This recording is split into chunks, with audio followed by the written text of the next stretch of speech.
नमस्कार दोस्तों, आज हम बात करेंगे एक ऐसी तकनीक की जो युद्ध के मैदान को पूरी तरह बदल सकती है।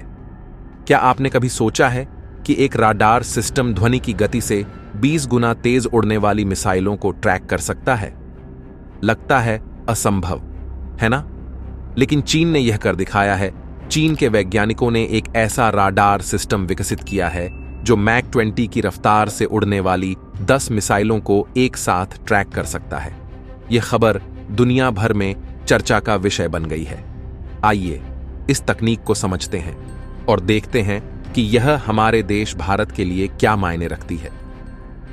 सिंघुआ यूनिवर्सिटी के प्रोफेसर जेंग शियाओपिंग और उनकी टीम ने यह चमत्कारी राडार बनाया है। इस राडार की पहुंच 600 किलोमीटर तक है और सिर्फ एक नहीं बल्कि 10 हाइपरसोनिक मिसाइलों को एक साथ। लेकिन यह राडार इतना खास क्यों है? इसकी खासियत है इसमें इस्तेमाल होने वाला माइक्रोवेव फोटोनिक तकनीक। यह तकनीक लेजर का उपयोग करके प्रकाश की गति से सूचनाओं का आदान प्रदान करती है। इससे राडार न सिर्फ तेज हो जाता है बल्कि बहुत ही सटीक भी। चीनी वैज्ञानिकों ने इस राडार का परीक्षण किया और नतीजे हैरान करने वाले थे। राडार ने लगभग 7 किलोमीटर प्रति सेकंड की रफ्तार से उड़ रही मिसाइल की दूरी का अनुमान सिर्फ 28 सेंटीमीटर के मार्जिन के साथ लगाया। यह 99.7% तक की सटीकता है। कल्पना कीजिए, यह ऐसा है जैसे आप एक चलती हुई बुलेट ट्रेन पर एक मक्खी को देख सकें। लेकिन यह सब अचानक क्यों? दरअसल यह चीन का अमेरिका को एक तरह से जवाब है। मार्च में अमेरिका ने गुआम में हाइपरसोनिक मिसाइल का परीक्षण किया था। अमेरिका की AGM-183A ARRW मिसाइल ध्वनि की गति से 5 गुना तेज उड़ सकती है। इसके अलावा अमेरिका ने जून 2024 में अपने B-2 स्पिरिट स्टील्थ बॉम्बर को 5 साल बाद फिर से चीन के आसपास तैनात किया। यह B-2 बॉम्बर कोई मामूली विमान नहीं है। यह बिना ईंधन भरे 6000 नॉटिकल मील तक उड़ सकता है, यानी यह न्यूयॉर्क से टोक्यो तक बिना रुके जा सकता है। इसकी खास बात यह है कि यह राडार की पकड़ में नहीं आता और हाल ही में अमेरिका ने अपने नए B-21 रेडर स्टील्थ बॉम्बर की पहली तस्वीरें भी जारी की हैं। यह बॉम्बर परमाणु और पारंपरिक दोनों तरह के हथियार ले जा सकता है। इसकी खासियत यह है कि यह बिना पायलट के भी उड़ सकता है। अब सवाल यह उठता है कि चीन के लिए सबसे बड़ा खतरा क्या है? हाइपरसोनिक मिसाइलें या स्टील्थ लड़ाकू विमान? हाइपरसोनिक मिसाइलें इतनी तेज होती हैं कि उन्हें रोकना मुश्किल होता है। ये मिसाइलें ध्वनि की गति से कम 5 गुना तेज उड़ती हैं। इनकी रफ्तार इतनी ज्यादा होती है कि मौजूदा रक्षा प्रणालियां इन्हें रोक नहीं पाती। वहीं दूसरी ओर स्टील्थ विमान राडार की पकड़ में नहीं आते। ये विमान खास तकनीक से बने होते हैं जो राडार की किरणों को वापस नहीं लौटाती। इसलिए ये विमान दुश्मन के लिए अदृश्य होते हैं। दोनों ही तकनीकें अपने आप में खतरनाक हैं। अब बात करते हैं कि यह सब भारत के लिए क्या मायने रखता है। दोस्तों, भारत के लिए यह स्थिति चिंता का विषय है। चीन की बढ़ती सैन्य क्षमताएं भारत के लिए सीधा खतरा हैं। चीन और भारत के बीच सीमा विवाद को देखते हुए यह नई तकनीक भारत की सुरक्षा के लिए चुनौती पेश करती है। भारत को अपनी रक्षा तकनीक में तेजी से सुधार करने की जरूरत है। हमें ऐसी तकनीक विकसित करनी होगी जो न सिर्फ हाइपरसोनिक मिसाइलों को रोक सके बल्कि स्टील्थ विमानों को भी पकड़ सके।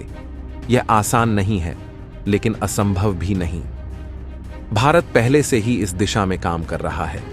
हमारे वैज्ञानिक स्वदेशी हाइपरसोनिक तकनीक पर काम कर रहे हैं। DRDO ने हाल ही में स्क्रैमजेट इंजन का सफल परीक्षण किया है, जो हाइपरसोनिक मिसाइलों के लिए जरूरी है। इसके अलावा भारत अपने राडार सिस्टम को भी लगातार अपग्रेड कर रहा है। लेकिन सिर्फ तकनीक विकसित करना काफी नहीं है। हमें अपने पड़ोसी देशों के साथ रणनीतिक संबंध भी मजबूत करने होंगे।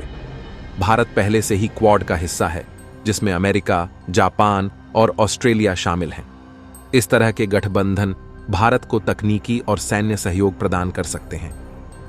इस तकनीकी होड़ से 2 महत्वपूर्ण बातें सामने आती हैं। पहली, प्रशांत क्षेत्र के छोटे छोटे द्वीपों का रणनीतिक महत्व बहुत बड़ा है। गुआम, पलाऊ जैसे छोटे द्वीप अब वैश्विक शक्ति संतुलन में महत्वपूर्ण भूमिका निभा रहे हैं। ये द्वीप सैन्य अभ्यास, हथियारों के परीक्षण और शक्ति प्रदर्शन के लिए महत्वपूर्ण स्थान बन गए हैं।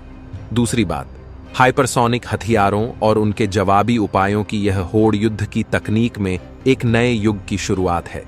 यह सिर्फ दो देशों के बीच की प्रतिस्पर्धा नहीं है, बल्कि पूरी दुनिया के लिए चिंता का विषय है।